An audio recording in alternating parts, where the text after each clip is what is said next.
O presidente Lula assinou o decreto que concede o indulto de Natal a presos. O ato foi publicado em edição do Diário Oficial da União ainda nesta sexta-feira. O repórter Marcelo Matos traz as informações. Muito bem, o presidente Lula concedeu seu primeiro indulto de Natal, previsto pela Constituição, agora no seu terceiro mandato. Então, o indulto perdoa os condenados que cumprem os requisitos que são definidos justamente aí pelo presidente da República de acordo com a Constituição.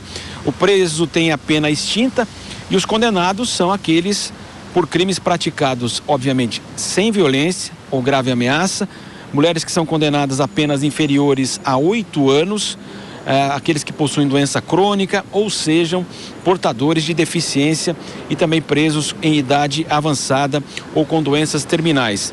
Evidentemente que os crimes hediondos, violência contra a mulher, crimes contra o meio ambiente, contra o Estado Democrático de Direito também não são perdoados, não estão dentro desses requisitos previstos pela Constituição e por isso mesmo aqueles que foram condenados pelos atos do dia 8 de janeiro em Brasília ficaram de fora dessa lista, portanto, sem muitas polêmicas, né? O decreto também permite o perdão de multas aplicadas pela Justiça que somem até R$20 mil. Eu digo sem muitas polêmicas porque nós tivemos toda aquela polêmica que envolvia o indulto que foi concedido pelo presidente Jair Bolsonaro ao deputado Daniel Silveira. Então houve toda aquela questão se era possível, se não, legal ou não. De qualquer forma, ele deixou, portanto, o cárcere, mas ele não renovou, a questão que envolvia o seu mandato. Então, quando ele perdeu o mandato, logo no dia 2 de fevereiro, portanto, deste ano aqui, o ministro Alexandre de Moraes, então, novamente renovou a sua prisão.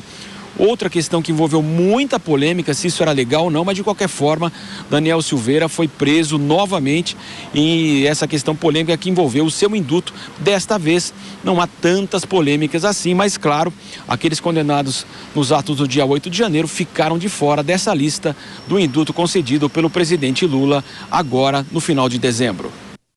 Nelson Kobayashi, todo ano é a mesma discussão sobre a saidinha dos presos. Tem, claro, as decisões mais políticas, como o Marcelo citou, mas também a saída dos criminosos comuns, vamos dizer assim.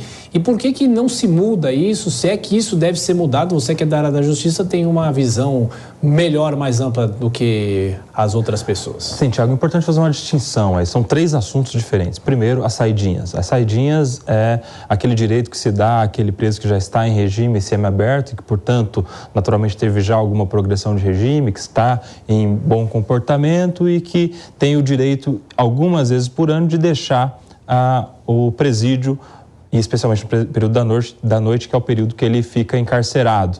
Ontem, em São Paulo, no estado de São Paulo, nós tivemos cerca de 33 mil nessa condição de saidinha e já vários deles já foram pegos cometendo crimes, descumprindo as regras. Ou seja, a gente tem todos os anos um aumento de criminalidade com a saída destes presos. Por isso é que isso é um assunto no Congresso Nacional. Há um projeto que já passou pela Câmara dos Deputados, inclusive de autoria do próprio Derrite, que visa acabar com as saidinhas, como nós temos visto nesse fim de ano. É uma questão polêmica que certamente vai ter o seu destino, a sua decisão tomada no Senado Federal, onde isso está parado. Segunda questão, em relação ao indulto natalino, o decreto do presidente Lula. Isso é uma tradição. Todo fim de ano há um indulto de natureza humanitária, que é uma espécie de perdão, não a alguém determinado, então não pode ser pessoal para o fulano de tal, para o ciclano, tem que ser de maneira genérica para pessoas que preencham alguns requisitos, como estar em tratamento de alguma doença grave, algum tratamento de doença na família, como, por exemplo, os filhos, mães que têm seus filhos nessas condições. Então, tem uma natureza humanitária e não se aplica para crimes graves, de violência, grave ameaça. Por isso mesmo é que não precisaria constar no indulto, no decreto, o crime contra a democracia, por exemplo, porque o Código Penal prevê mediante violência ou grave ameaça. Então tem muito mais uma função de marketing, dá uma lacrada em relação a isso, porque isso é sempre feito, e tão quanto o crime de genocídio, que ninguém está condenado no Brasil a crime de genocídio. Então, são palavras que são utilizadas muito mais com cunho político do que técnico-jurídico. E em relação ao Daniel Silveira, não é nem indulto nem saidinha, foi uma graça concedida que também tinha a intenção de perdoá-lo. Essa já foi objeto de discussão no Supremo Tribunal Federal e restou invalidada. Então, 3 assuntos diferentes, com visões diferentes. O indulto deveria sim continuar, tem natureza humanitária, mas as saidinhas, essa a gente deveria repensar a sua existência.